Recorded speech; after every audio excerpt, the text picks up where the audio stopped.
हीरे की खान। अफ्रीका महाद्वीप में हीरों की कई खानों की खोज हो चुकी थी, जहां से बहुतायत में हीरे प्राप्त हुए थे। वहां के एक गांव में रहने वाला किसान अक्सर उन लोगों की कहानियां सुना करता था, जिन्होंने हीरों की खान खोजकर अच्छे पैसे कमाए और अमीर बन गए। वह भी हीरे की खान खोजकर अमीर बनना चाहता था। एक दिन अमीर बनने के सपने को साकार करने के लिए उसने अपना खेत बेच दिया और हीरों की खान की खोज में निकल पड़ा। अफ्रीका के लगभग सभी स्थान छान मारने के बाद भी उसे हीरों का कुछ पता नहीं चला। समय गुजरने के साथ उसका मनोबल गिरने लगा। उसे अपना अमीर बनने का सपना टूटता दिखाई देने लगा। वह इतना हताश हो गया कि उसके जीने की तमन्ना ही समाप्त हो गई और एक दिन उसने नदी में कूदकर अपनी जान दे दी।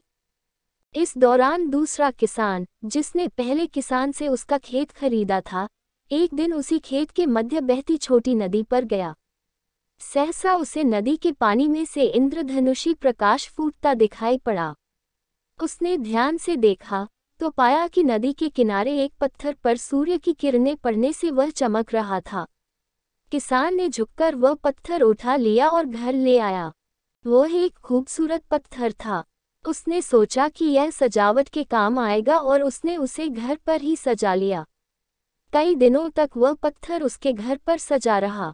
एक दिन उसके घर उसका एक मित्र आया। उसने जब वह पत्थर देखा तो हैरान रह गया। उसने किसान से पूछा, मित्र, तुम इस पत्थर की कीमत की जानते हो? किसान ने जवाब दिया, नहीं, मेरे ख्याल से ये हीरा है, शायद अब तक खोजे गए हीरों में सबसे बड़ा हीरा। मित्र बोला। किसान के लिए इस बात पर यकीन करना मुश्किल था। उसने अपने मित्र को बताया कि उसे यह पत्थर अपने खेत की नदी के किनारे मिला है। वहां ऐसे और भी पत्थर हो सकते हैं। दोनों खेत पहुंचे और वहां से कुछ पत्थर नमूने के तौर पर चुन लिए। फिर उन्हें जांच के लिए भेज दिया। जब जांच रिपोर्ट आई तो किसान के मित्र की बात सच निकली। वे पत्थर हीरे ही थे। उस खेत में हीरों का भंडार था। वह उस समय तक खोजी गई सबसे कीमती हीरे की खदान थी। उसका खदान का नाम किम्बले डायमंड माइंस है।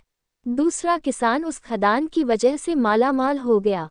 पहला किसान अफ्रीका में दर दर भटका और अंत में जान दे दी, जबकि हीरे की खान उसके अपने खेत में उसके कदमों तले थी। सीख। मित्रों, इस कहानी में हीरे पहले किसान के कदमों तले ही थे, लेकिन वह उन्हें पहचान नहीं पाया और उनकी खोज में भटकता रहा। ठीक वैसे ही हम भी सफलता प्राप्ति के लिए अच्छे अवसरों की तलाश में भटकते रहते हैं। हम उन अवसरों को पहचान नहीं पाते या पहचान कर भी महत्व नहीं देते, जो हमारे आसपास ही छुपे रहते हैं। जीवन में सफल होना है तो आवश्यकता है बुद्धिमानी और परख से उन अवसरों को पहचानने की और धैर्य से अनवरत कार्य करने की। सफलता निश्चित है।